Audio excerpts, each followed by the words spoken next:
Hey there, it's Joseph, and welcome back to the YouTube channel dedicated to San Miguel de Allende's secrets. As always, in the descriptive box below, there are links to various websites with additional information, including Amazon.com that has all the best-selling books in the San Miguel de Allende's book series for sale. And today we're going to talk about keeping our bony fingers crossed. Is the end of the pandemic in San Miguel de Allende in the cards? The crystal ball, the toss of the chicken bones? As one who couldn't imagine the pandemic being anywhere near as grand or lengthy, I'm not a proper soothsayer, but I do see several signs at play. As I speak, we normally celebrate the feast of Corpus Christi with an hours-long procession through Centro with the faithful and the tourists witnessing Christ's presence in the Eucharist. Suffice to say, it's not happening. Nor is the upcoming Dia de Locos, pictured to the right there, our biggest tourism day of the year, celebrating St. Anthony, patron of lost things. Tony, Tony, come around, something's lost and can't be found.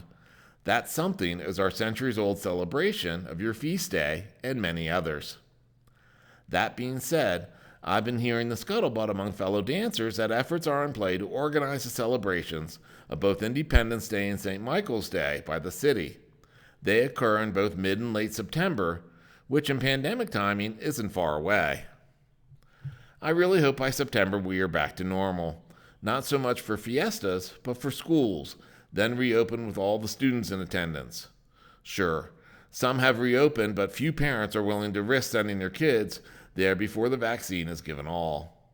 Meanwhile, some students are already aging out of school or at the other end of the age spectrum missing out on learning the early lessons. Not just of history, math, language, and such, but the important stuff like how to get along with others and work well in a group. 2 lessons in Northern education stressing individualism and personal success skim right over. I'm also hopeful Day of the Dead opens back up in October as it's our biggest week of foreign tourism.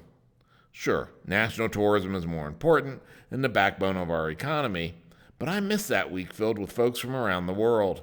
It excites me to see those from other cultures seek out a Mexican understanding of death. Let's face it, how our culture views death greatly impacts how they live life and treat the living even when there is no pandemic.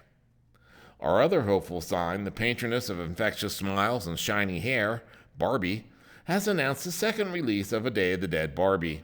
Sure, she lacks the Mexican Maria's doll's inherent charm and fashion sense. But when a company as big as Mattel places their money on the Day of the Dead coming back to life, signs are good. Let's keep our bony fingers crossed. Feel free to click the subscribe button below and you'll get notifications all month long here